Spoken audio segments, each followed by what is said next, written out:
In Chapter 6, we focused upon product concepts such as value, product mix, branding, and packaging.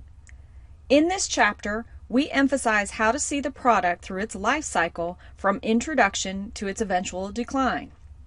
We will also cover how to use different marketing strategies at different points in time to improve the profitability from each product until its decline.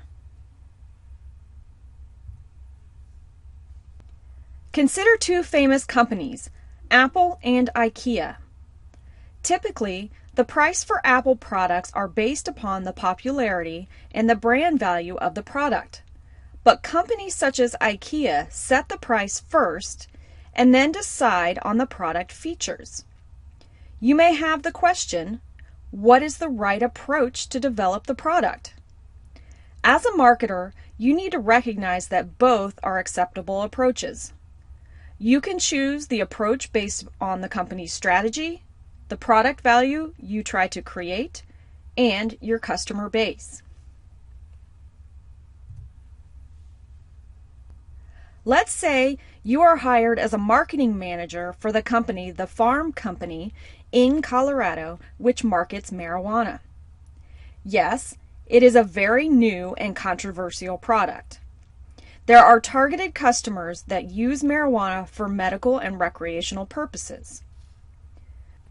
The questions for you as a marketer are, how can you introduce a product and possibly introduce it in a newer market? How can you help generate profits as the competitors grow in number over time before the eventual decline due to some superior product? Please watch this video found in the module. It shares a few tips based on the product life cycle concepts to develop and manage your offerings.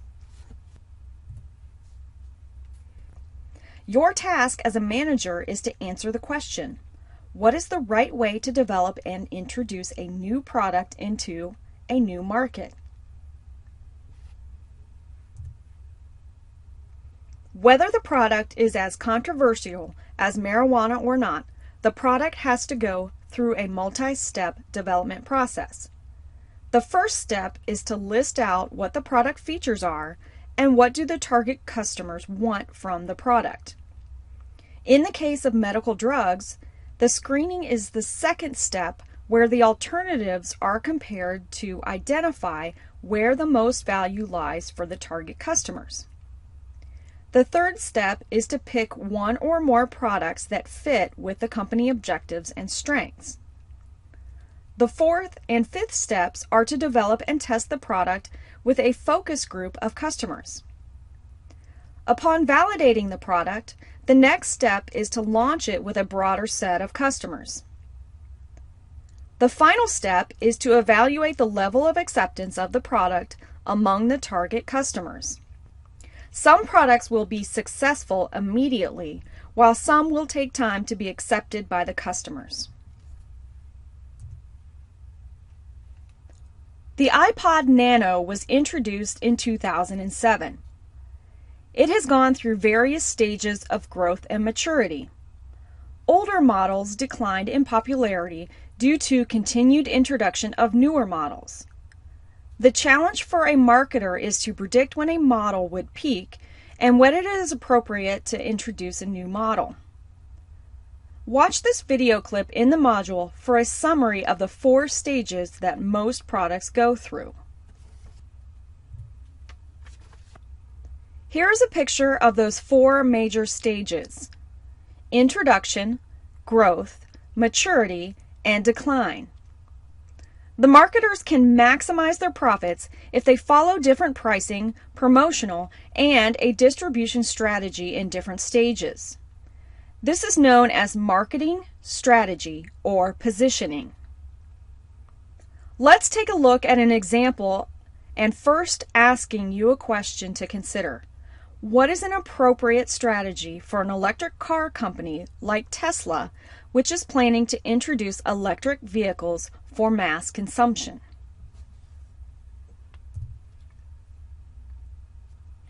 Tesla manufactures electric cars which are considered stylish and modern. In March 2016, Tesla came up with a new mass market model called Tesla Model 3. Given the brand popularity, they were able to sell more than 400,000 units in just a few days, which is unusually high. The introductory price is considered to be a more affordable rate at $35,000 per car. Given the large amount of sales, the Model 3 car can be said to have had a successful introduction stage. How long would it take to grow and mature? That depends upon what the Tesla company can do with regard to delivering on the promises and meeting the customer needs in the future. Often a company has multiple products at different stages of its life cycle in the market. Consider Apple iPhones that range from the first generation till the sixth generation introduced in 2015. Let's try to fit these different iPhone models in this product life cycle graph. By 2016, the iPhone models 1 through 4 are taken out of the market. Their features and functionalities introduced in late 2000s do not meet the customer needs any longer. Apple iPhone 5C and 5S are already in their decline phase with the introduction of iPhone SE model. As of 2016, the Model 6 and 6 Plus are growing and maturing in consumer acceptance. The iPhone Model 7, introduced in late 2016, will have many new features and probably reach its growth and maturity phases in 2016 and 2017. As you can see, the Apple company has multiple products at different life cycle stages at the same time. When you market your product, you have to ask yourself how many products are being marketed by your company and what life cycle stage are they in. Here is the same product life cycle that shows the product life cycle in terms of total sales revenues and profits. The marketers need to have different objectives depending on the stage of the life cycle. First, the introduction phase requires creating awareness of the product among early adopters. In the second phase, your objectives should be to stress how different your product is compared to other products in the market. You can stress the points of differentiation in advertisements and marketing communications. During the maturity phase, you have to show the value so that the customers remain loyal to your product. You need to leverage the emotional connection to extend the maturity phase. In the decline phase, you have to start removing the product from the shelves to create space for new products or models. We already saw that companies have multiple models at the same time in the market.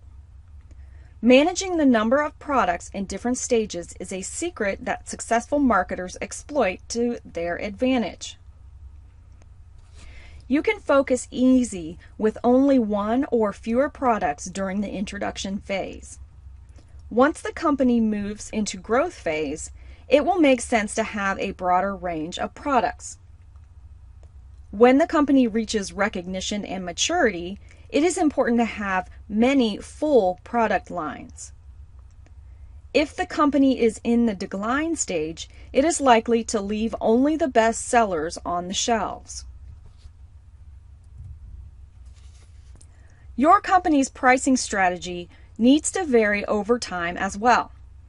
In the introduction phase, companies can charge a very high price known as the skimming strategy. Or they may charge a very low price called the penetration strategy. In the growth phase, the company's pricing may reflect the need to gain more market share.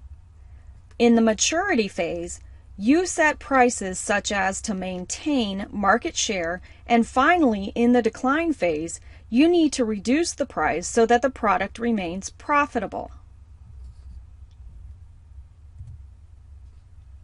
The number of locations where you can market your product available for sale also varies over time. In the introduction phase, you have only one or few models. It makes sense to be available only at very few limited outlets to concentrate your efforts. With growth, more outlets can be added. You would have ideally saturated all feasible market outlets to attain the maturity phase. And when the product reaches its decline, it is necessary to reduce the outlets to reduce the costs of distribution.